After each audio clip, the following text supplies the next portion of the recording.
Crouse. Thank you so much. Now, you're not only the star of the film, you're also a producer. Tell me what it was that made you, about this project, that made you commit to not just starring, but also producing the film. Well, the quality of the material, was, I was very stimulated by that. And then you have to kind of ask yourself what it is the director wanted me to get involved in that level. And you ask yourself, is this a movie you want to, get made and take responsibility to help it get made and not leave it, in other words, chime in, because you could just say, well, I like the part, let me know when you start, but, it might or might not ever get made, and if you can step in and say, well, let me try to help push it up the hill, then if you care enough about it, then that's what you do. Right, right. Was there something about your character, who was an aspiring actor, that sort of resonated with you? Well, it certainly resonated, but it wasn't that the reason why. The quality of the writing was so terrific, and I love the character of Vince Rizzo, who I play. He's a man that's got his nose barely above water. He's struggling to as a man in his middle age. He has an aspiration to be an actor that he's never taken responsibility for. He's a corrections officer. He's embarrassed by the fact that he has the dream. He feels inadequate about that dream. He doesn't even feel talented about that dream. He also has a son that he's never taken responsibility for, that he finds in prison and decides to bring him home on provisional parole, and never tells him he's the father, and never tells the family that he's the son.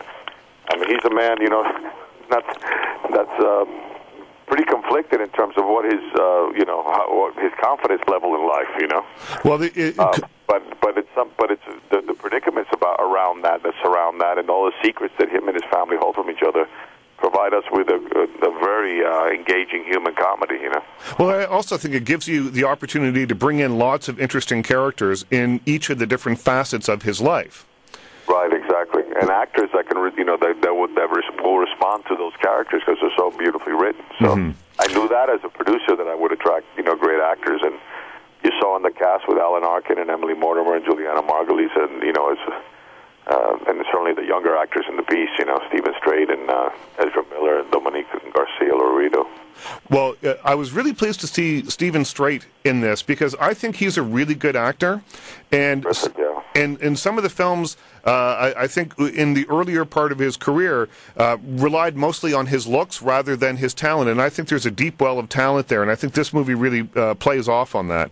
Absolutely. He's a very soulful young man, and in fact, we cast him in the movie only by a meeting. We never even read him. I just had, the director met him. He was very impressed by him. He sent him over. I sat with him for a while, and I called him Raymond, who is the writer-director, and I said, that's my son, and cast him, Right.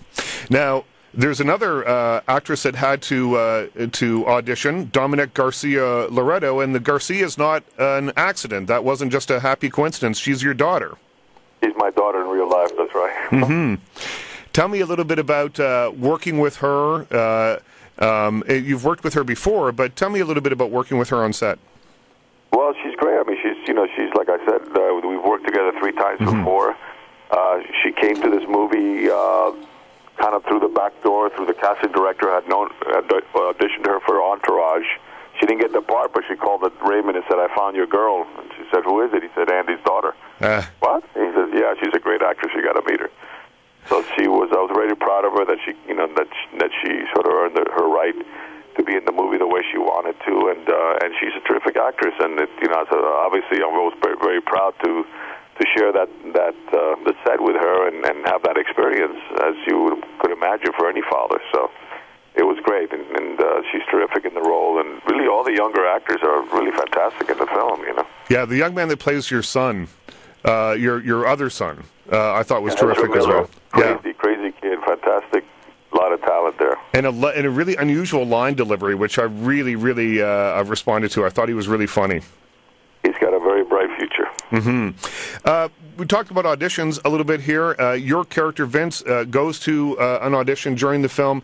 I was wondering, as I was watching the film, about some of your real-life audition stories. Do you have any that stick out as being unusual or memorable in any way?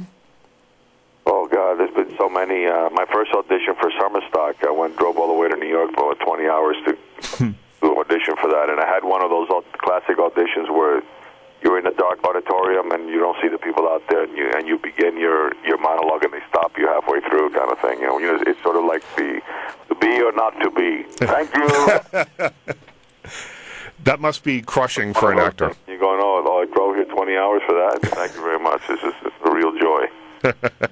But I guess now, in your position as a director and an actor and a producer, you really understand that. So I'm sure that you don't do that when you're sitting. No, I have. Listen, like I said, Stephen Stray, we didn't even read. No, I didn't even audition him. So I'm very, I kind of go through it in a very instinctual manner. I'm not big on putting actors on the spot. And if we're going to read, I read with them and we explore the material and give them the time to relax and feel comfortable. And I don't, obviously we're being on that side of the fence, we will tend to be more sensitive to that.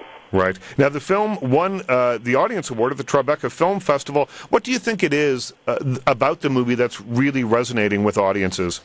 Well, obviously it's very, very funny. I mean, people love, when you laugh viscerally at things, and then that's a beautiful thing for an audience, But I think because the movie, it sits on this layer of humanity, of real issues, of abandonment and dreams never fulfilled and secrets and and disappointments.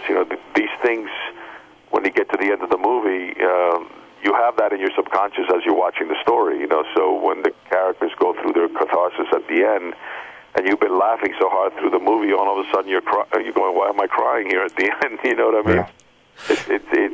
It catches you by surprise, but I think it's because it's funny in human terms. It's not one of those sort of like silly jokes and kind of thing. Yeah. Right. Well, congratulations on it. Richard Crouse.